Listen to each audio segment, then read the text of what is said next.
Hello and welcome to Haman Nature. I am Adam Haman and I am joined again with Bob Murphy. And I know you think there isn't possibly any stone that is left unturned about this incredibly fiery and conflict ridden debate between Dave Smith and Douglas Murray on the Joe Rogan Experience. You'd think after an hour and 45 minutes last week that we'd be done talking about it, but no, we are not done. And trust me, there's more interesting things about this conversation, this debate, and the, again, nuclear aftermath on social media, the way people are talking to each other, what they're saying, where this is leading, what it's all about. So yeah, we cover it again, and you're welcome. It's not an hour 45 anymore. It's significantly, or this time it's significantly less. So without further ado, please enjoy me and Bob talking about Dave and Dougie. Haman Nature, a journey in search of a peaceful and prosperous society with human nature as a guide. Led by your host, Adam Haman. Hi, Bob. Hey, Adam. Well, this fire seems to be going thermonuclear because it's been a couple weeks now, right? And the Dave Smith versus Douglas Murray event on Joe Rogan just seems to be getting hotter and hotter on the social media spheres. Although I was thinking about it, you and I did our marathon episode. We only recorded exactly 1 week ago at this point, as you and I are now recording this. So there was a bit of a lag there between the thing, but it has not yet been 2 full weeks, I don't think, since the Joe Rogan episode. I think that's the case. Yeah, we're recording this on April 21st, and it just keeps getting hotter and hotter with people doubling down, tripling down, making weird arguments, such that you and I are going to sort of talk about the continuing lingering glow, the afterglow, the bad kind. Yeah. And folks, as always, we will try to hit things that we have not seen or to comment on the commenting so that, in case you've already been listening to a bunch of this, we're not just going to rehash points you've already heard. So to that end, shall we cue up that first clip? So folks, we're going to play something for you that I haven't seen other people point out. The function of this is, I don't know how else to say this, but just to show we're not dealing with an honest guy here. And also, Douglas Murray was at the Joe Rogan interview or episode, the taping of it.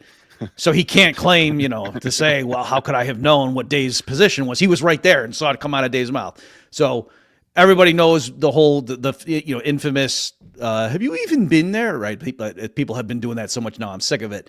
But here is an interview that happened right after this event went down, and just listen to how Murray described what Dave Smith's position in the Joe Rogan episode was. And then you just got to ask yourself, are we dealing with an honest person here? Yeah, that's a great setup, Bob. And keep in mind, folks, that this is just one example of many. He went on many podcasts and shows doing basically what you're about to hear and or see right here. Breaking news again, not just writing and commenting on the headlines, but in the thick of it, thanks to a rather robust discussion you had on Joe Rogan's podcast. It's been the talk of X and elsewhere for days. There was a clash between yourself and Dave Smith, and you even took on the man who has the biggest audience, the biggest podcast audience in the world, Joe Rogan, on his own show. I just feel, we should get it out straight away, I feel you've opened the door to quite a lot of people who've now got a big platform, who have been throwing out counter-historical stuff of a very dangerous kind. Douglas, you've had plenty of people praising your performance and agreeing with you, but there has also been criticism from those who say you are trying to silence debate and appealing to authority. You're appealing to the expert class, they say, and the expert class hasn't exactly been reliable of late. Well, I conceded all of that in the discussion on Joe's podcast. I conceded that experts have got things wrong. Look at COVID and the lab leak. And I also said, I certainly am not shutting down debate. I'm involved in debate. So why would I be shutting it down? What I do believe, and what I think many people have completely failed to absorb, is the fact that just because, the expert class has let itself down in places on occasion does not mean that lack of expertise is more desirable than expertise. And it does not mean that that we should just have other ways of knowing about things that can be known about. The counterpart who Joe Rogan brought in for that debate seemed to think that, for instance, not going to a place that you're talking about was in some way a desirable thing. Whereas I, as a journalist, you as a journalist know that if we cover a story in a country, for instance, when you were covering the American election in 2020, as I was, you were in America. Why were you in America? Because you were covering the American elections. And if you'd have been just sitting in Australia covering the American elections, that wouldn't have had the validity that it does if you are in the country you are writing about. So, Adam, I watched the Joe Rogan episode. You watched the Joe Rogan episode. We played that relevant excerpt here on the show. Was it your recollection that Dave said when Murray said, wait, you've never even been? And then Dave said, oh, right, because it's my view that if you don't go somewhere, you know more about it than if you do go there. Is that what Dave's position was? Did Douglas accurately paraphrase that? Well, not exactly, Bob. I think right after the opening music died down, Dave just jumped into the conversation before it even started and said, hey, guys, just so the two of you know, I think you have a better view of a situation on a particular country or the things going on in it if you don't go. I want you guys to all know that. I think having extra data points that's just a bad thing. And then he also said, as I recall, not having expertise is a plus when it comes to history and politics. Okay, we're being facetious, folks. We'll stop being. But again, my point, and the thing that's here, I want to stress this. It's not just, oh yeah, you get to shave off the edges or something. He's engaging a little bit.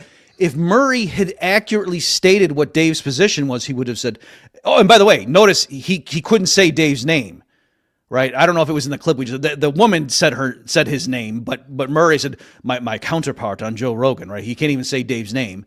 But if he had insisted, I mean, for example, his view was if you haven't been to a place, you're allowed to talk about it. Right? If he had said what Dave's actual position was, I think the people in the crowd would have been like, yeah, okay. And then when he elaborated and said, for example, if you're covering the 2020 elections, I am quite confident that lady did cover the 2020 elections, right? If people don't know that show, that's like a very right-wing Australian, news political program. So yeah, they covered the 2020 election from Australia. And so, and again, and you say, well, how does that kind of, right? Murray's right. I think everybody would agree. Other things equal, going to the United States and covering it, being there gives you some insight or whatever. Okay. But she's still allowed to cover it from Australia, just like Dave wouldn't deny going there and seeing with his own eyes could have added some insight, but he's still allowed to talk about, and, oh, we're not saying he's not allowed. Yeah, right. That's colloquial. We mean he can have a conversation and his view not be utterly rejected at the outset simply because he hasn't been there, right? So again, the issue is Murray was trying to say, we shouldn't even listen to you if you haven't gone there, not the much more obvious point that going there is a good thing, other things equal. Of course, nobody would have disputed that. Well, right. And specifically, it was a dodge. I mean, in the whole, whatever it was, 3 hours of that so-called debate, Douglas Murray did not engage with the arguments that Dave was making, and to the point where he'd backpedaled so much that he was resorting to, well, you're wrong because you didn't even go. I mean, that's an interesting rhetorical trick, and for many people it will work, but I found it very unimpressive. Yeah. So, and we picked that one, folks, just because I think I hadn't seen others grab that, and to me that was just so cut and dry in terms of him completely reversing and misstating what Dave's position was. Whereas if he had accurately stated Dave's position, everyone would have said, okay, yeah, I can see where he's coming from. But as Adam says, there was other things. Do you want to talk about, I mean, he did the New York Post article. Should we hit on that very briefly, perhaps?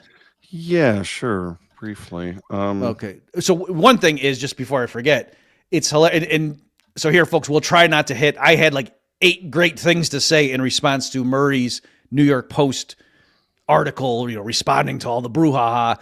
But then Dave made his own video. He was like in Chicago going to Zany's or something, and he went to the hotel room and, did a fired off, I think. And Dave made like 6 of my good points. So, and we don't need to rehash what Dave already said. But one thing, again, that I just want to make sure people are grabbing is in the wake of this, the Joe Rogan episode dropping, as you can imagine, Dave is commenting on it because this is like the biggest thing in his career thus far. With Cuomo, the Cuomo debate arguably being the only thing in the same ballpark. And then Murray's fans kept going, ha, ha, ha. I guess we can see who the real, professional is here, that Dave can't stop talking about this, whereas Murray has moved on with his life, right? Murray's not talking about this, showing that he won the debate and he's a better man. And now Murray, when he's doing multiple, shows talking about it and then writing a thing, I don't see those people coming back and say, okay, yeah, we take that back. It turns out actually Murray has thin skin too, or, he thinks Dave's big. So they're not saying they're just dropping that particular argument now. So there's that element. What do you want to say about this, Adam? I'm getting worked up here. Calm down. For those of you who are watching on the video portion, we've pulled up onto the screen Doug Murray's New York Post article, and you'd think from the video that they've got displaying under the headline that the Pope was either in favor of Douglas Murray's position, or he was so upset by the controversy that it caused his death. I think that's very unfortunate. Yeah, I read this article, and it was just sad. He doubled and tripled down on every. Again, he's away from the fire and fury of the in-person debate. He's sitting in front of his computer, and he still doesn't address any of the arguments that Dave made. He just doubles down on this authoritarianism. Folks, literally, we're not exaggerating. There is literally not one single argument that Dave made that Murray in this post pushes back against. Not one. And also, Murray gets some basic facts wrong. He conflates Ian Carroll with Daryl Cooper, right? So he's referring to the people that Rogan's had on, and he says, for example, Ian Carroll says blah, blah, blah, and it's something that Cooper said. All right, so there's that element. And then he also refers to Ian Cooper as a comedian, as which is, no, he's just not, right? So he's just making and in the point of this article is to say these podcasters, yes, they're trying to replace the legacy journalists, and yes, there were problems with the old media, but at least they had some standards, and these guys and so he's getting basic facts wrong as he's lecturing the new media on how you need to have basic standards. I mean, it's just shocking. One quick thing, Adam, I can't even, just to show how different I am from this guy. Back in the day, I was in a feud with Jonah Goldberg. You might remember this, Adam. I don't know if this was like if we were like in the same camp back then. And I was writing articles for LouRockwell.com. This is when I was in grad school. And in one of them, I started out and I said something, and then I said, yes, I know if William F. Buckley were here, he would have said that was, me improperly using a past participle or something like that, or I made some grammatical joke, like to show, hey, sorry, I realized Buckley's the big deal, and then I moved on. And some guy emailed me after the article ran, and he goes, Bob, I loved your article taking down Jonah Goldberg, but I just want to point out in your opening paragraph there, it wasn't, using the past parts, whatever the thing was. And I looked and he was right. And I was so mad because here I thought, I was like Zorro and just, just expertly blowing up Jonah Goldberg's article and everything. And if I started out with such a basic blunder, what I did, Adam, was I walked away from the desk and I slapped myself about 5 times in the face hard. I was so mad at myself that do you get what I'm saying? Like I botched. So I'm saying, I'm going to go out on a limb and say when it came to Douglas Murray's attention that he messed this stuff up here in an article, the whole function of which was to lecture them on not having standards, I bet he didn't slap himself. I'm not saying that's a good thing that I did that. Like people could say, Bob, what's going on there? And I got some issues with my own personality, but I'm just trying to express how I can't even conceive of this, that you'd be so sloppy and not even care. You mean like his fans don't care? Like nobody cares. Like, oh, what's the difference? They're all the same. These Nazi lovers, they're all the same. Who cares? Yeah, no, that's a good point. And I'm going to circle back to it in a little bit. I don't want to stay on this article too long because Dave Smith did a great job on his show, Part of the Problem, covering most of these.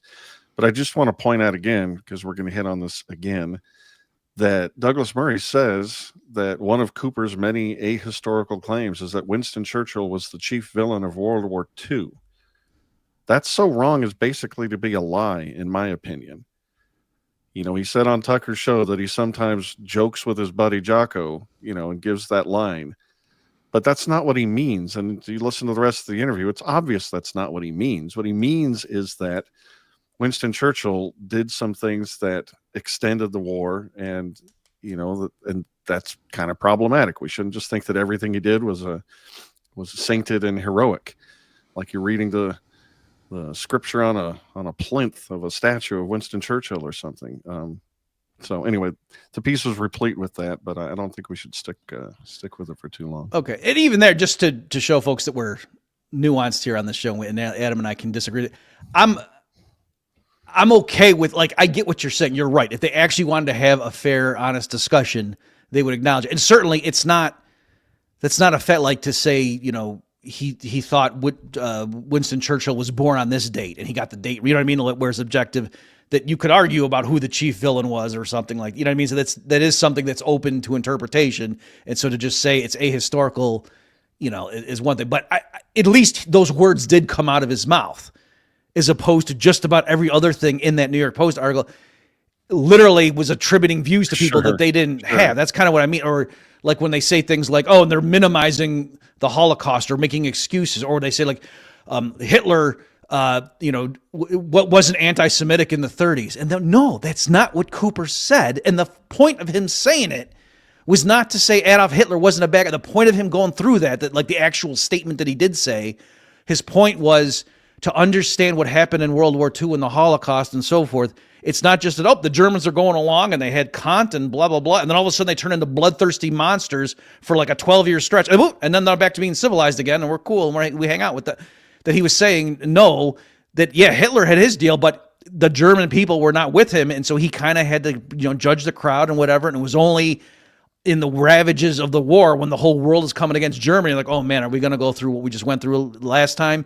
That then, the camps and everything arose, right? So the point was not to minimize, Mein Kampf or something. It's just to completely misunderstanding what he's doing. It's intentional misunderstanding. Like, we used to say, I'm old enough to remember that it used to be common knowledge that the terms set in the Treaty of Versailles after World War I caused such suffering and chaos in Germany that it made the situation pretty ripe for some authoritarian lunatic to take over.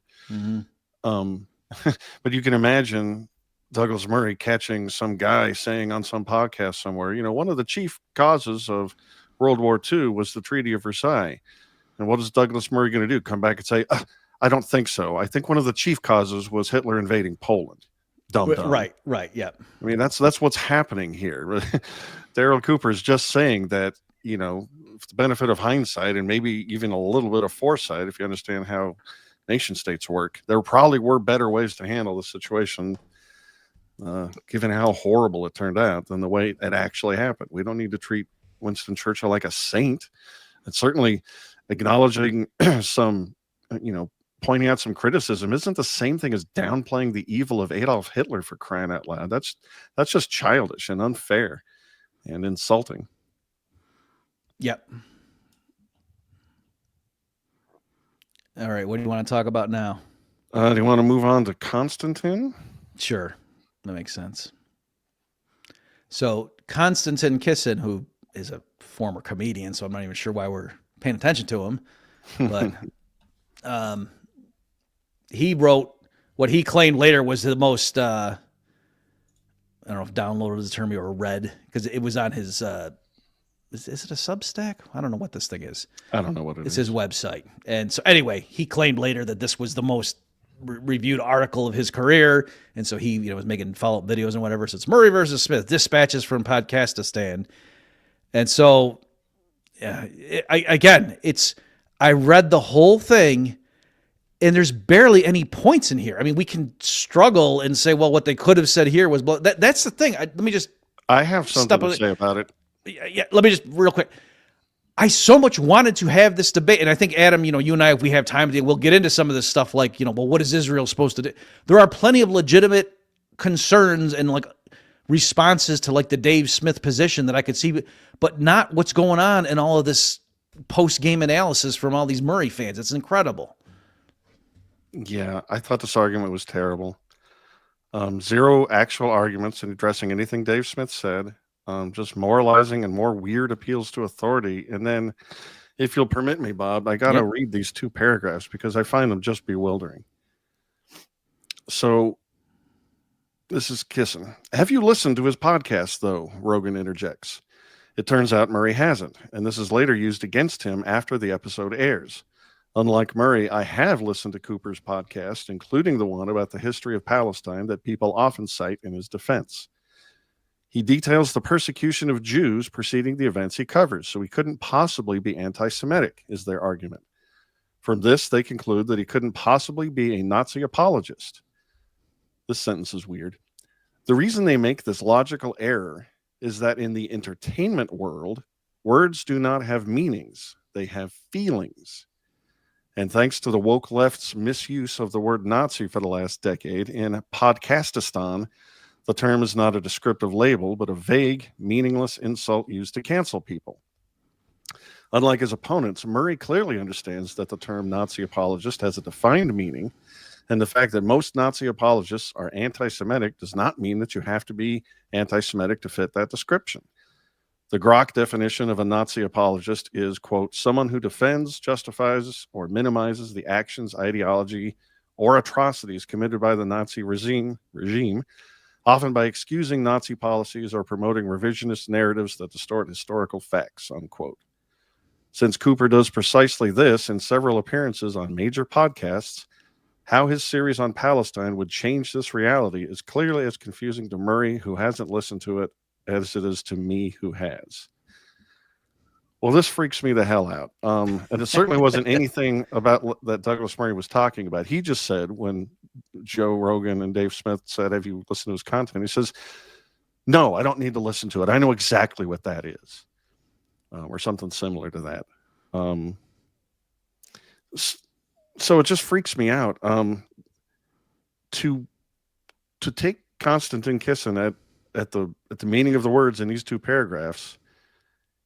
If you do anything that shows any nuance on World War II, that doesn't make the Nazis just a cartoon villain, that like maybe says something that the adults in the room, you know, the French and us and the English, if anything we could have done could have made the war worse, that's being a Nazi apologist.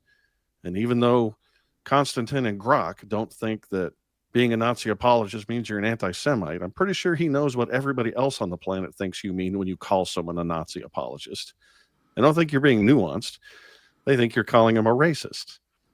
And that's just criminal.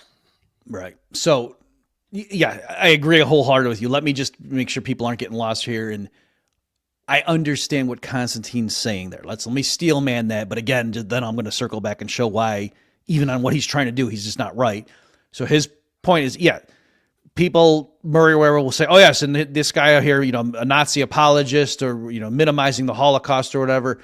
And you're right, Adam. The reason for them saying that is not, you know, to say like some, you know, me saying, oh, and this guy, he misunderstood how comparative advantage works or something. No, if you accuse someone of minimizing the Holocaust, you're not just saying they screwed up the date of when the Declaration of Independence was signed. That means to everybody, this is a bad person. That's what, you know what I mean? If you minimize the Holocaust, it's not just, I'm surprised at your lack of historical understanding. So that's the function rhetorically of doing that. Okay, but Konstantin is saying, oh, and so then when people accuse Cooper of being a Nazi apologist or a neo-Nazi or whatever, and then his defenders will say, well, haven't you listened to, what is it, Fear and Loathing in New Jerusalem? Is that the name of it? Yeah. You know, he opens up by talking about a pogrom against the Jews and explaining why they felt that they needed their own homeland and blah, blah, blah. And how can you listen to that and think that this guy's got an axe to grind and he's really just trying to... And so now Kisin is saying, it doesn't matter what his motivations are. Just objectively, he is minimizing the Holocaust. Okay, so you're right, Adam. The way Kissin's doing it, like anyone who's just truly saying, I think, you know, there's this common understanding that this happened in blah, blah, blah in 1943. And I'm just looking at it and I don't think that's correct. That if it in any way reduced by 1 percentage point what you thought the Nazis did in that episode, that would mean, oh, you're a Nazi apologist. You know what I mean? So it's kind of like whatever the current understanding is of how bad the Nazis were, if anyone tries to change our understanding of that, then you're a neo-Nazi or a Nazi apologist or something. So that's kind of loading the deck and just kind of ossifying and saying, no one can ever go back and question the narrative. And since right now we've all been taught Adolf Hitler is the worst person that's ever lived, like there's philosophy thought experiments. If you could go back in time and kill baby Hitler, would you? Like, that's where else, right? So now it's like, if anybody tries to say maybe Adolf Hitler wasn't the worst person ever to live, then boom, you're a Nazi apologist right there. Just the way Kisin's doing that. But also, just real quick, we don't need to get into this. People, and you and I covered this, Adam, when it happened. People are greatly misunderstanding what Cooper was doing in that Tucker interview. And, For sure. and it's partly his own fault, right? That I think Cooper, like, he has the same conversational style as if he was having a beer with somebody, Right. and they're just shooting the breeze about stuff, not knowing that, well, no, if you got cameras rolling, it's a big podcast, Tucker Carlson, and you say some provocative stuff, people are going to look at it under a microscope. But what he was doing in the thing where people are saying he's making excuses and saying, oh, the Holocaust was just poor planning, he was blaming Hitler for all the bad stuff that happened on the Eastern Front. Right. And then to show, I don't care what excuses you want to come up with, he was saying, and you can argue that, he went and they didn't have enough, they took all these POWs and they didn't blah, blah, blah. But hey, if you launch an invasion and you don't have supplies ready for the POWs, that's on you, right? So rhetorically, he was trying to say, I'm closing off the escape hatches. I'm not letting Hitler off the hook. He's responsible for those deaths. And people have taken that to say, see, he's trying to say, really, Hitler's not a bad guy for those people. It's actually literally the opposite of what he was doing. I see your point, and you're absolutely right. But that one I blame Cooper for, because even though it's a strong argument, it's so confusing and sort of indirect. And you've got people already with eyes open and mouth agape, right, back in their heels going, you're excusing the murder of these people. Yeah. So I mean, people can't even listen to him. Right. That's why I was saying he has the same conversational style, like with somebody who's his buddy in a bar drinking a beer. Yeah, exactly. Where your buddy's not going to stop you. Hang on. Are you for genocide? Just to be clear, because I'm not sure we can hang out. You know what I mean? Like if you're talking, so that's what I'm saying, that he should not have said that, right? Just like some of his memes, like the other one, just real fat. There's the famous meme, right, where he, after the whole Olympic thing went down with the Last Supper, and then he tweeted out the Hitler in front of the Eiffel Tower and saying this is objectively better than what happened over here. Yeah. And was free. He should not have said that. And his point was not to make people blow up or whatever. But again, my point was, why would you say that, right? If you say to someone, hey, do you want to go to this Nickelback concert? And I say, I'd rather eat broken glass. Right. My point in saying that is not, I think eating broken glass kind of gets a bad rap. It's actually not so bad. No. Somebody get the phone number of RFK Jr., because I think we ought to put broken glass in on the food pyramid somewhere. I thought you were going to say that's what happened to his voice, but I could have gone there.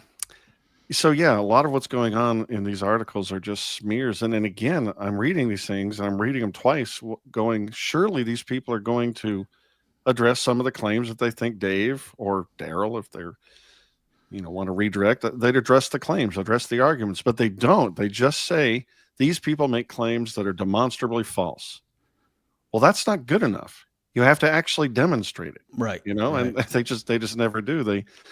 They're just smearing. And again, it's not that they're talking about, who's a better basketball player, and then they aren't taking the time to also address. They're saying these people are not experts. They need to be fact checked. And then the Jeopardy music plays. Okay, so fact check them. Right. Well, no. Why would we do that? Well, no, that's not the point. Astonishing. On that point, this is a slight diversion, but it won't take too long. I just saw a little conspiracy theory hypothesis by, I think it was Bret Weinstein. And it was that, since the early 90s, the neocons and the Pentagon have wanted to launch a war with Iran, but then they got, how did he phrase it? They got discredited by all the disastrous wars in the Middle East, so that got sidelined. And now here they are wanting to make war with Iran again. Everyone's talking about it.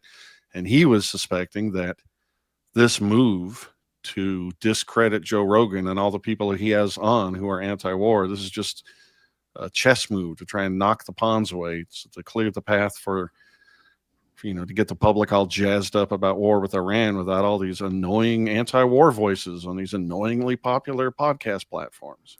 Oh, I absolutely think I didn't see Weinstein's particular exposition. I absolutely think that's what's going on here, that people, the powers that be or whatever, and they can be of all ethnicities, folks. I'm not going to say I'm talking about evil people. They're probably mostly men, if you want to generalize. That they realize what stands in our way, and they realize, these podcasters or whatever, we got to take them out. Just like I think a few years ago, it was clear they said right-wing Christians in the United States. Gun-owning right-wing Christians are a big thing. And they went, there was a whole campaign to demonize them. These things are in cycles, but there was a period several years ago where, it was pretty ramped up about ginning up about how, these guys are extremists and look at their views and they want to have a civil war and blah, blah, blah, blah, that kind of stuff. Just to, again, fan the flames of, you got to watch out for these right-wing militia nut guys. Right. So, yes, I think that is entirely true. And why would they do that? Because realizing those are the guys that are going to stand in the way of just whatever you want to call it, centralization and police state. Yeah. We had another article in a similar vein, but if you don't mind, Bob, I'd rather bypass it and get on to this video clip that you had and then move on to another interesting debate. Oh, yeah. So on the Murray, just to motivate it, the paragraph from the Kisin article that I want to just read was this one. So, while Rogan seems to side with Smith in this exchange, it is highly unlikely he would adopt the same approach to his own areas of expertise. Right. So Kisin just spent many paragraphs explaining why experts are important. Right. Again, total straw man. Dave is not saying if you need an electrician, make sure that he thinks the election was stolen before you hire the guy or something. Like, that's not at all what Dave is saying. Or, you got to get your brakes fixed in your car and you got to ask the guy, did you get a vaccination or something? Like, no, nobody is denying that expertise is still relevant, right? And so complete straw man. But then this is Kisin now. While Rogan seems to side with Smith in this exchange, it's highly unlikely he would adopt the same approach to his own areas of expertise. When it comes to mixed martial arts, his interview guests are the best of the best. The dazzling array of UFC champions, top MMA coaches, respected trainers, and other experts, his italics, does not appear to include comedian Dave Smith. There is a popular clip on the Joe Rogan Experience YouTube channel in which Smith, quote, breaks down why Vladimir Putin invaded Ukraine. I was unable to find one of him breaking down BJJ moves, despite Smith possessing a similar level of expertise on both subjects. Okay, so I'm setting up the clip, and then I do want to revisit just to talk about this more subtly. But Dave, in his response to Murray's New York Post thing, I think Murray in that mentioned the martial, the UFC stuff or whatever. And so Dave pointed out, and he said, it's kind of funny that they use this example because I did talk with Joe about, mixed martial arts. Often. And, yes. And often. And then Dave even said, and yeah, one time I did say something and Joe kind of corrected me, like, no, like Dave said, like a guy got knocked out and then they got hit again and he woke him back up. And Joe's like, no, that's not a thing. Right. So Dave's okay. Yep. That is how it works. And then here's just, again, to play, just because the irony of this, how these guys keep talking. Can you just play this quick clip, Adam? And I'll make the obvious point, and then we can come back to this more substantive one. Interesting, because the consequences of exchanging with Pereira are so high, but also Ankalaev. Ankalaev's knocked a lot of people out. We always look at Pereira's knockouts, but Ankalaev has knocked out some of the best guys in the division, and he only lost one time, and that was Paul Craig has the nastiest triangle. It's so sneaky and so quick, and you don't expect it. He's so high level off his back, and he caught him, I think, with like 1 second to go in the third round, a fight that he was losing. Yeah, he broke Jamal's arm or dislocated his elbow too. He's one of those guys like like Ryan Hall. It's like, they're on the feet dancing around. It's like, what are we really watching here kind of? But man, as soon as they hit the ground. Yeah, there's a giant disparity between his stand-up, which is good. He has good stand-up. And the Bo Nickel fight was entirely stand-up. It was a good fight. He looked good on the feet. But you would never say, this is like an Israel Adesanya type character. He doesn't have that level of proficiency with striking. But God, when he gets on his back, you're in such danger. Like nobody else in the division. It's weird. Because most guys, you're on their back, you're not really worried about it. With Paul Craig, it's like everything has to be tight. Especially guys that size, you don't really see it as often. No, you don't. Especially in an era when, the off-your-back jiu-jitsu is kind of, I don't want to say like, they figured out the game on that yet, but, it's not quite to that level. You still have your Craigs and Oliveras, people like that who really are dangerous off their back, but it's not as common anymore, Well, it's really hard to do. Yeah. And also, most people don't want to be on their back, so they don't even practice off their back. And so this is, I feel silly saying this, because when Murray and then all of his sycophants try to demonstrate just how ludicrous it is that Dave is allowed to talk about these things. They always bring up, I mean, imagine if somebody went on Rogan's show and tried to talk about MMA when they weren't experts. What both Cooper and Dave literally did that. And this is the weirdest thing, Adam. So Joe's policy, it seems to me, I haven't heard him enunciate, is that if someone wants to talk about mixed martial arts, Joe is willing to talk to the guy as long as the guy's saying stuff that makes sense, right? And then, you know, if the guy said something stupid, he would interrupt, but he wouldn't say, hold up, who have you fought? Or, you know, how many years have you spent color commentating, right? So, again, now, in fairness, I get it. Their point is, well, no, we're saying Rogan's not the expert in the Middle East or something. And so when, you know, he has these guys on and they pontificate, and so, right. And so then when Rogan has, I don't know, Douglas Murray on, he can give the other side, but he chose not to. He had 3 hours. So it's just crazy. So anyway, back to the specific thing of this, and we can move on, but he says, there's a popular clip on the Joe Rogan YouTube channel in which Smith, quote, breaks down why Vladimir Putin invaded Ukraine. I was unable to find one of him breaking down BJJ moves, despite Smith possessing a similar expertise on both subjects.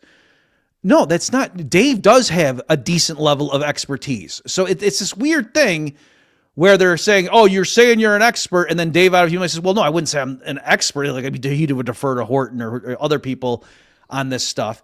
But Dave does know a decent bit about what he's talking about, and that's why I've never seen anyone stand up to him in a debate, including Douglas Murray.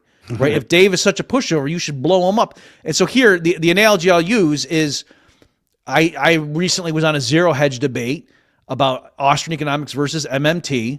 And yeah, we were working behind the scenes and trying to get, like a Kelton or somebody, and that didn't work. I don't know, she just didn't give him the time of day or whatever. But I ended up going against Nathan Tankus, and, he's got a newsletter people subscribe to or whatever. And I talked to some other MMT people, and they put his name out when I was like, say, who can we get, whatever. So, that's where he came from. And afterward, in the comments, some people were saying, oh, come on, this really wasn't fair. You had a PhD Austrian guy versus some kid I never heard of or whatever. You guys are just trying to stay. Okay. But I'll tell you what didn't happen.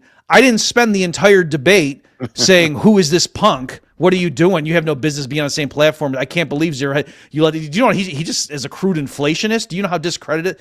I didn't do that. No, it was the weirdest thing. I watched you. You just made point after point after point after point with backup and evidence for it, and it was weird. Last thing I'll say, I know I've been ranting here, because the thing is, folks, there's 2 points. One is just to not be, to be a decent human being, and I'm going to treat someone as an equal and not just look down and be an elitist snob, but also there's a large portion of the public that is being, in my view, seduced by the MMT views. And so thank you, Zero Hedge. You're giving me a platform, and this kid is willing to come again. He's not a kid. I don't mean to be so patronizing. He's coming up against me. Sure. And I'm going to take him on, and he's going to give his art, and I'm going to respond, and I'm going to do my best to convince the audience that, as plausible as some of the MMT views sound, I think they're wrong and dangerous because, right? Because I actually care. I'm saying I don't think Douglas Murray actually cares about anti-Semitism per se, because if he did, he wouldn't be acting like he did. And all the people doing the stupid, making fun of Dave Smith. I mean, what more could they do to convince the actual neo-Nazis that they're right? It's astonishing to me. Yeah, that's a good point. Did you want to talk, Adam? Go ahead. And imagine how weird it would be if you were having this debate about modern monetary theory with this guy, and he makes his whole pitch, and you just say, look, have you even ever been to the Federal Reserve? I mean, have you ever seen the money printer go? Except I haven't, so I couldn't. Right, I'd leave myself open to a. For all we know, maybe Douglas Murray never leaves his couch. I don't know. But the point being, yeah, you would look like a guy who didn't have an argument. And then what if you started browbeating the guy for pretending he's an expert? When you've got the PhD, why are you even opening your mouth, kid? No. We defeat bad arguments, or arguments are wrong, by demonstrating the opposite case, not simply by saying that the case has already been proven demonstrably false. No, that's not a move. And if you try and make it a move, yeah, you're going to, everyone watching is going to think you're a liar. And who are you lying in service of? I mean, if you've got a particularly twisted sense about such things, you'll start, looking down nasty rabbit holes that shouldn't be gone down. And I think Douglas Murray is doing the Jews, in quotes, a disservice by acting this way. He looks like he's trying to cover something up. It scares me. Speaking of debates, do you want to move on to the debate referenced in Dave versus Douglas? It was the Pat Buchanan one versus what was the guy named? Robert Andrews? Andrew Roberts? Had one of those names. Andrew Roberts, I believe. Andrew Roberts, yeah, about whether Churchill was a positive force asset for freedom in the world or something like that. It was a pro Churchill, anti Churchill debate from was it 2009? And I forget who brought it up. Was it Douglas or was it Dave? It must have been Douglas. I think it was Douglas, and it was, this is nothing new, and and I was there, and Douglas, since he was there, and he assured us that Buchanan got trounced. So I guess that's what must have happened. Well, do you want to go through the numbers or shall I? Yeah. Why don't you do it? So yeah, go ahead. All right. So, well, before you get into that though, regardless of the numbers, I took Murray to mean according to his own value system, and as a reference, me too. That he wasn't just merely reporting. This is how the Oxford style rules went down. Yeah, that's a good point. And that's sort of subjective, but it was done under Oxford style rules, which have a winner is declared by a certain metric, and this is what the numbers were. The pre-debate poll, there were 1,707 participants, big room. On Pat Buchanan's side was only 118. Against was 1,167. So, it's certainly the case that the room was against Pat Buchanan. And 422 didn't know. Yeah, undecided. People could figure that out with algebra, but I didn't want them to have to write X, Y, Z. And then after the debate, the poll was 184 on Pat Buchanan's side. That's an increase of 66. Against was 1,194, an increase of 27. And the uncertain had dropped to 34. But, and it turns out this is important because math, 388 people had left the room or didn't vote or whatever.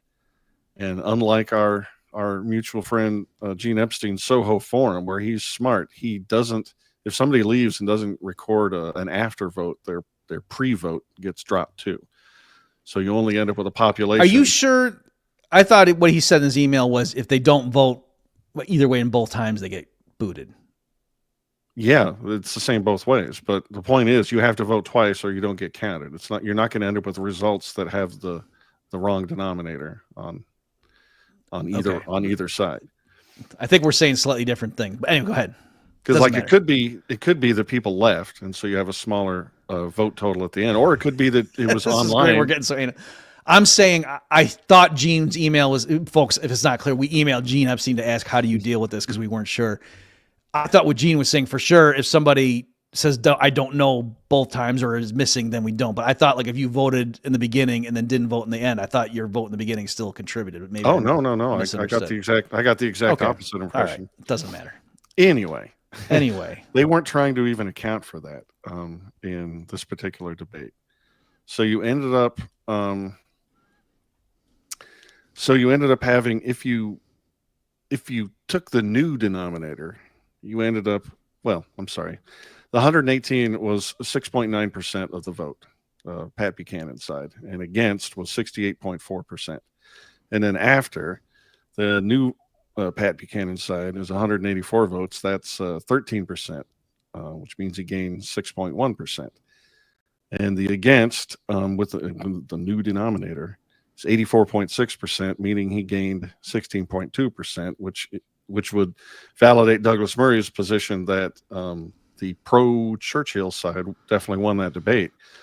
But you and I were talking, Bob, and I think the denominator needs to be the original number, right? The 1707. Yeah. So so this is our value add here, folks. So after all this stuff was blown up in certain corners of Twitter X, some people were like, "Whoa, hang on a second here. It's funny that Douglas Murray just so casually said that Buchanan's side lost, and in fact, if you watch the C-SPAN debate, the moderator at the end will come out and say, "Up, the tally's in, and the cons have it." The neocons, the opposite, the Buchanan opponents in this debate won, so Buchanan lost, and so there were people going around saying, "Wait a minute," and they were like having screenshots of the actual totals, from the C-SPAN clip or whatever, where saying, "Wait a minute, Buchanan's side, they picked up more total votes."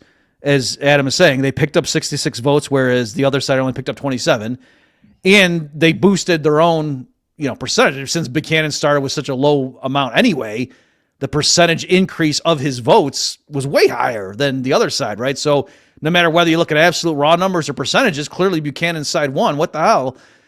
And it turns out that no, if what you mean is the percentage of the votes cast who moved that in percentage point terms, as Adam just said, Buchanan's side did lose. And so that's why I think the moderator, they correctly reported it. And what Adam and I are now saying is, okay, yes, according to the Oxford rules, but surely something's screwy there. So I just to show people what can be so weird here, I came up with an example to really drive home the point. So imagine, Adam, that we start out and it's you and I are debating something, and originally there's 200 people in the audience.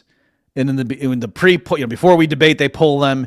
It's 20 people vote in favor of my side, 80 vote in favor of your side, and 100 people abstain, right? So clearly I have 10% of the crowd and you have 40%, right? Because it's just half, right? Yeah. Then suppose we debate, the people, the undecideds, they're just so bored with what we're doing, like this podcast, right? They just walk away. Okay, so the 100 that abstained in the beginning, assume they just left. And then of the 100 who did originally vote, suppose I win 10 of them. So 10 of them vote for me and 10 fewer vote for you. So that means originally it was 20 for me, 80 for you, and now it's 30 for me, 70 for you, right? So you didn't change anybody's mind. I changed 10 people's mind. I switched them over. The people who originally didn't vote just left. You would think surely under any metric conceivable, I won and you lost, right? Except, oh wait, no, I can think of a metric by which you won. It's the way the Oxford votes work, right? And people are like, wait, because under that new thing, I have 30% of the vote and you have 70% when the dust settles. So that means I boosted my total from 10% to 30%, so an increase of 20 points. You boosted yours from 40% to 70%, an increase of 30 points. 30 is bigger than 20. So in that example I just gave, you would have been declared the winner, even though you didn't change a single mind, and I took 10 of your people and switched them to my side. Yeah, it's precisely right, which is why I think the results as reported on this Buchanan Roberts debate are wrong. I think they should have assumed that the people who didn't stick around to vote the second time should be counted as undecideds and kept in the denominator, the 1,707. And when you do that, Pat Buchanan's side moves from 6.1% to 10.65%. So an increase of 3.8 and change. And the against side moves from 68.4% to 69.1%. So they're about 1.5% increase. And in my opinion, if you do it right, Pat Buchanan's side definitely won. And that should suit your intuition too, because he picked up 67 actual more votes, and Roberts only picked up 27 or 66. I had 66. Yeah, 66. Sometimes sevens creep into my numbers. It's my sign, my birth sign. Yeah. Okay, so big picture, folks. Just in terms of the nuance there, that yes, there was a cross current, people thinking that, oh no, C-SPAN, the moderator just screwed up and looked at totals and by Oxford stuff. And I think, again, technically, I think they did it the way it's, that I think that's done. I'm not, but as Adam's saying, according to Grok, there's not one certain way to do it. It's a matter of dispute. So, well, anyway, I'm saying I could see them doing it the way we hypothesized they did, as opposed to the moderator just made a mistake or, was in the bag for Churchill. This one of these, anti-Nazi moderators that just running all over the place.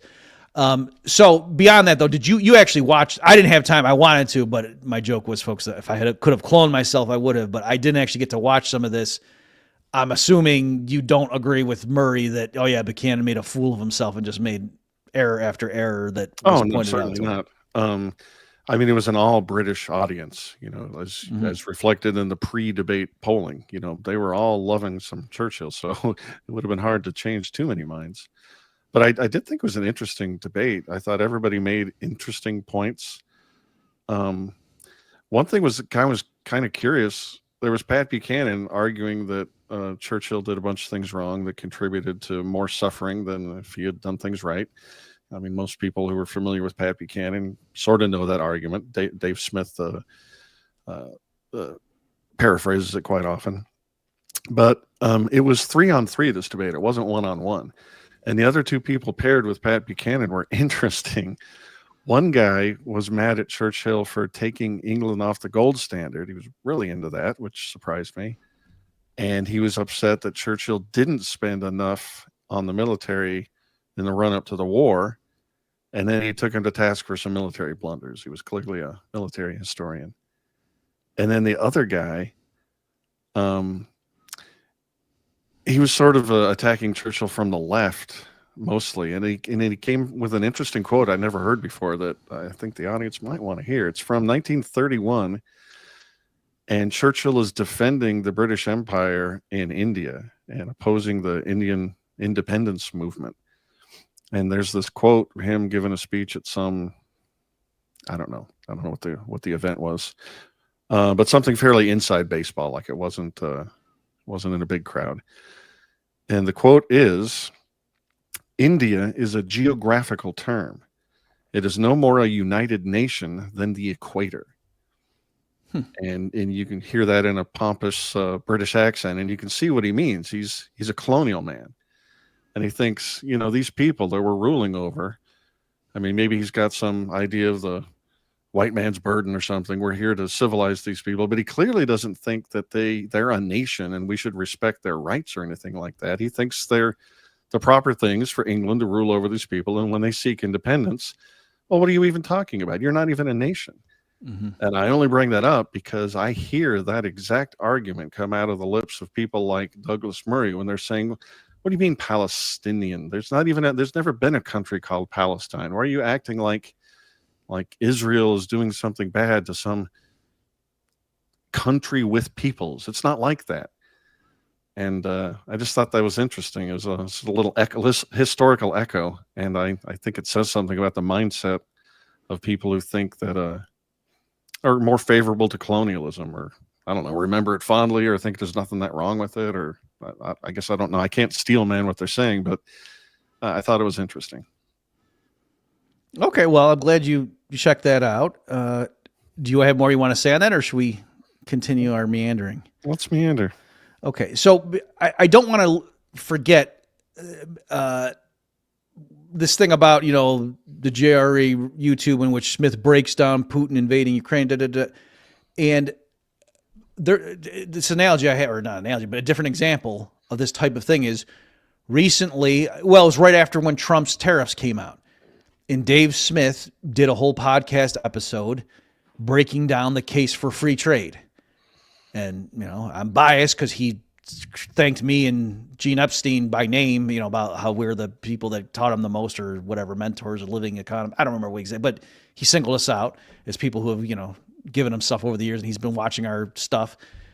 And, I thought it was a fine demonstration, and certainly I'm glad Dave released that. He didn't say anything wrong, and I was really glad he did it, because Dave has this big audience, and I'm just, occasionally just say to myself, this is amazing. It used to be a thing like if, oh, wow, Clint Eastwood is, says some libertarian things, or then, who's the guy from Wedding Crashers? Vince Vaughn. Like, and, wow, look at this. He went to, he went to Ron Paul's birthday, but this guy's awesome. We got some, and then when Dave starts coming out and the more stuff he's reading, it's like, oh, wow, he actually talks about the non-aggression principle. That's kind of neat that some, New York City-based stand-up. And then the more he got into it, it's like, oh, wow, this guy's really good. He understands. Wow, he's a 100% reserve banking guy. And then he started, absorbed all Scott Horton stuff. And pretty soon he's like, let me go do a thing about a 90-minute discussion about the state. And here I'm going to cut it off at 1967 because we really can't go beyond it. And he's going through. And again, if it was just riddled with errors, okay, then that would be ridiculous. But as far as I can see, I would think if it were riddled with just basic errors, people would have pointed that out, and I'm still waiting.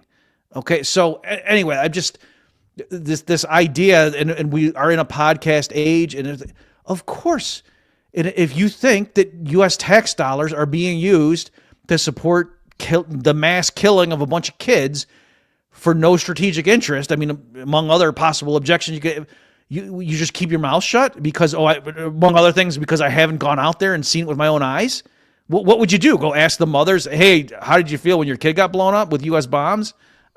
Okay, I'm done. I don't know what more to say on that. I think that's all good points. As we close out here, I think I'm just going to try and make a more meta point. We're moving through a whole bunch of changes in the landscape of where people get information. And for a while, we had a huge problem where there were limited channels and a bunch of gatekeepers. And turns out that sort of a system is corruptible. And the liars take charge of it and start feeding the populace a bunch of lies. And that's bad.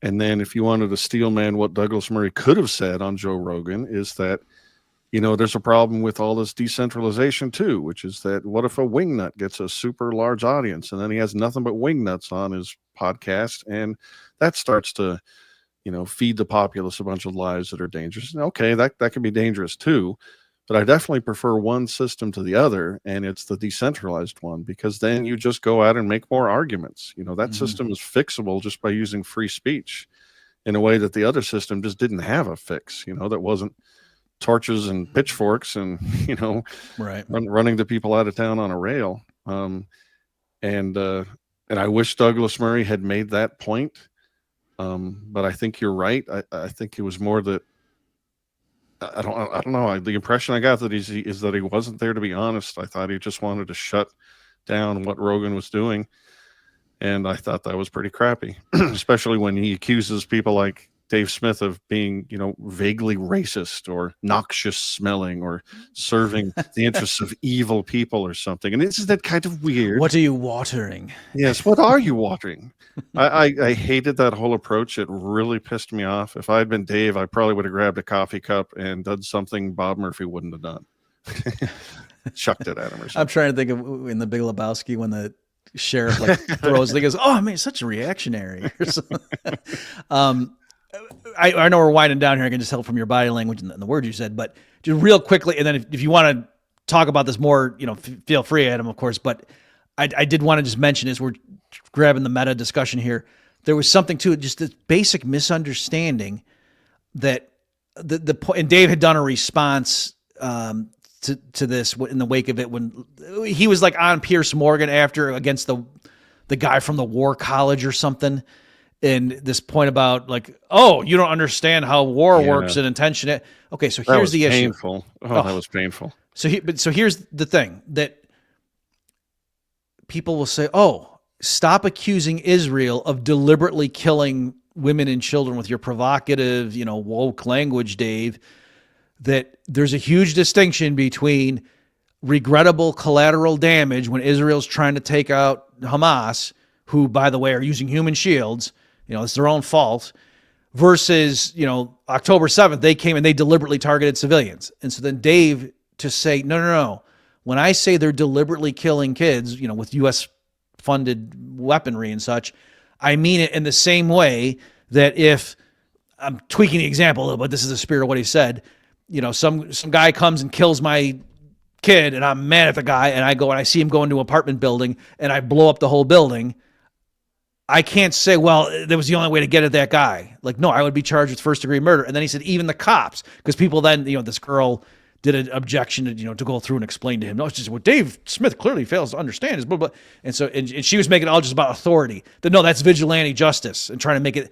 And Dave was like, okay, I can just adjust my example if it's the police, right? If some gang kidnaps some kids and they go into an apartment complex and there's hundreds of people there, the police cannot level the building and say, well, we were trying to get those kids out.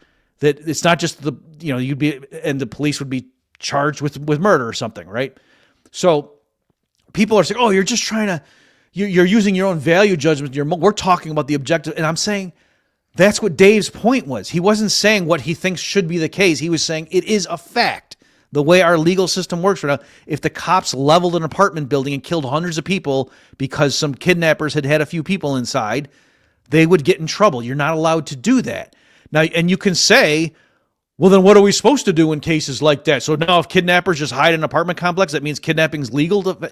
We can have that discussion, but it's not up for debate as to how the police would be treated. That was Dave's point. And so people were trying to, and I get it. And Dave, too, at times was saying, I'm talking about basic morality, but he meant, I'm not talking about international law, right? He's saying just because you think in war you're allowed to do something, he's saying, no, even if the police do something domestically, so clearly something is screwy there, that if the police did it, we would agree that's murder. All right. So anyway, I just wanted to make that point that there's a sense in which Dave really isn't just appealing to how I feel about the situation. He was saying, no, call it what you will. You can say the cops had no choice and maybe a jury wouldn't convict them, but clearly there would be an inquiry and, they would have to determine, these cops just leveled this whole apartment building. You can't do that.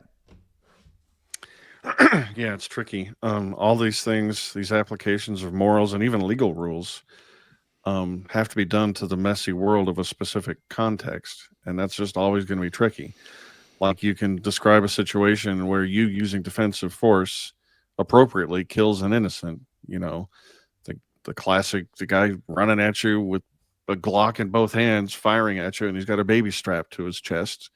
In returning fire, you'd save your life, assuming that's the only way you could save your life, assuming you're, backed into a corner, can't evade or whatever. Yeah, you might hit that baby, and it's going to be perceived as justified by a whole lot of people, probably including me. And then on the other side, there's, the way people talk about what's happening in Gaza, where it just seems like it's so incredibly disproportionate. And I hate sticking my foot into the messy business of trying to decide whether this case is justifiable or whether it's not. But it is important that we recognize the point Dave made was great. Whether it was justifiable or not, it was certainly intentional. And It's weird that you guys don't even want to have that conversation. Like you can just click the box. Okay, we're at war now, and now nothing matters. That's pretty awful, especially since we're in this sticky, awful Hatfield versus McCoy situation where everybody is sure that the other side is an unspeakably evil actor and they're not human and nothing matters. Both sides, talk this way, broadly speaking, not 100%, obviously. And it's just awful and unfortunate, and I don't see a way out. Yeah, and that kind of back and forth is what I thought was going to happen. Yeah. On the Joe Rogan, when I knew it was Murray versus Dave. Me too. And then it was interesting when I would ask people, on Twitter when they were talking about how Dave made a fool of himself and I would say, like, what would you say were the top three, points in the debate where Murray crushed him? And what, to the extent that they had any argument, people would say, oh, Dave said Israel had no right to defend itself and that, they just had to lay down. And I know that's not Dave's position, right? We don't need to get into it because this isn't like us defending Dave, but I've heard him many times say various types of things. Just to give you an example, like, well, for one thing, Netanyahu shouldn't have allowed the fund. You know what I mean? Like, there's demonstrated evidence that the Israeli government, at least factions of it, wanted Hamas to have a low level of influence so that they could discredit the two-state solution.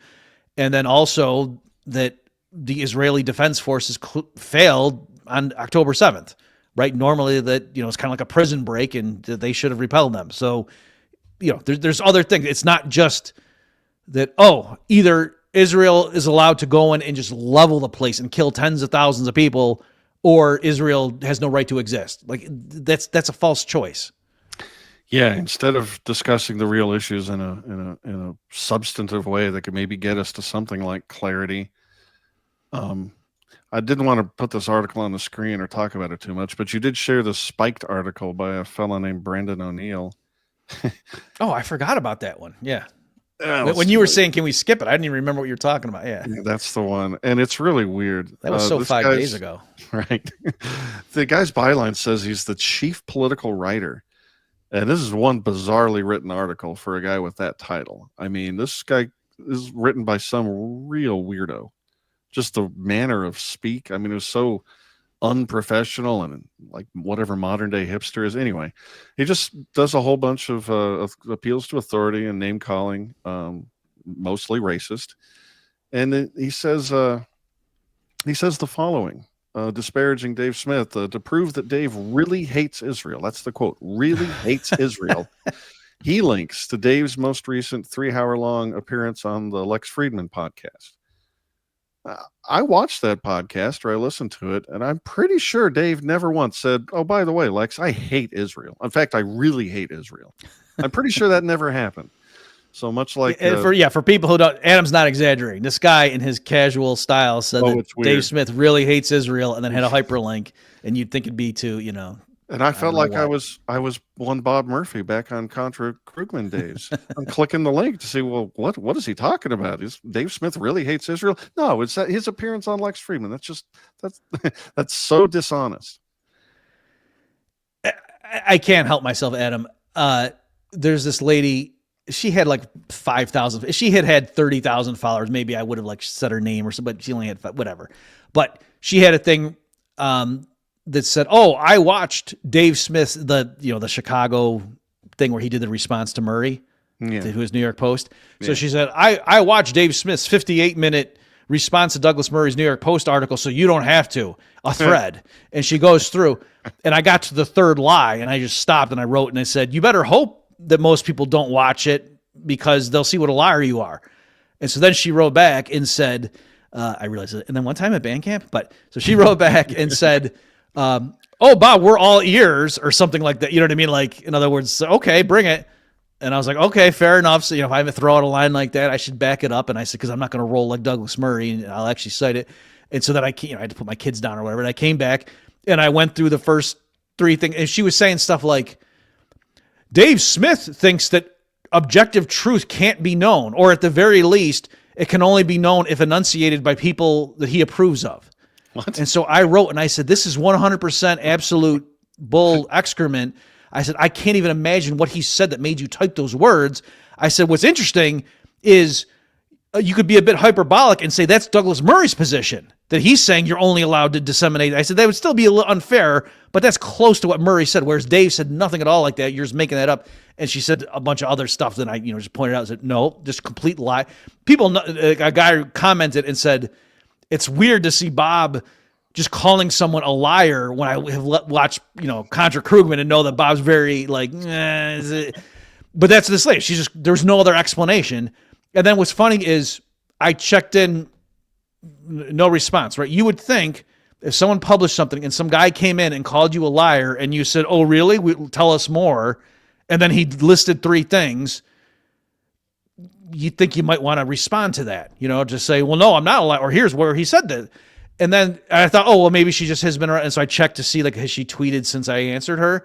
And yeah, she retweeted Kisin or somebody else's thing about how there needs to be standards and objective. You know what I mean? Like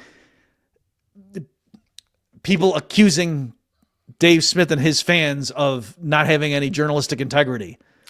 And ignoring me pointing out that what a liar she was, and her just like, yeah, I'm not going to come back to that and address that. Anyway. There's this massive disconnect, and it's a gulf I don't think can be bridged. I've brought it up, I think, with you, this 2 movies on one screen thing, where people will hear the exact same thing, a piece of video say, and come away thinking, with a 180-degree different opinion about what they just saw. Trump will say, we've got a big problem with Mexican immigration and they're rapists and murderers. They're not sending their best. And a Trump supporter will think, yeah, it is a problem. We should do something about that. And someone who hates Trump goes, well, this guy thinks that my landscaper and my friend is a rapist and a murderer. That's crazy. This guy's insane. And there's a whole bunch of that on war issues because people just get their dander so far up. With Russia, Ukraine, and even more so in America about everything Israel. And so you can imagine when somebody, I can easily imagine, I see it all the time, when people hear any criticism of what Israel is doing and they just hear, I want to hurt Jewish people. I hate Jewish people. And I don't know if there's any way to bridge that divide. People I think they literally hear that. Or words to that effect, an equal sign. Yeah. What his said equals, I hate Jewish people. Yeah, I think there's 2 things going on, and then we can wrap. I know I pushed this further than you wanted to originally. I think there's 2 things. One is, in fairness, there really are people who come out and say that. You know what I mean? Like at this point, there are like the Pepe the Frog guys or whatever that will literally, okay Jew and stuff. I know. So there's that. So they can just see it.